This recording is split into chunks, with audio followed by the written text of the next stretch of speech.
Hi guys! Good evening! Welcome to my mini vlog. So, naisip ko habang naglalakad kami dito ni Bob sa neighborhood namin, I wanna share something to you guys na personal growth ko. So, babasahin ko na lang sa inyo guys. Ito yung mga things I can control and how to avoid hurting myself over time.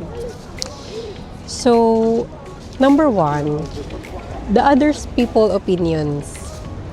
Yeah, madami sa atin na, alam mo yun, nakikinig sa mga opinion ng mga tao, pero hindi mo siya makokontrol. So, you cannot control what other things or say about you.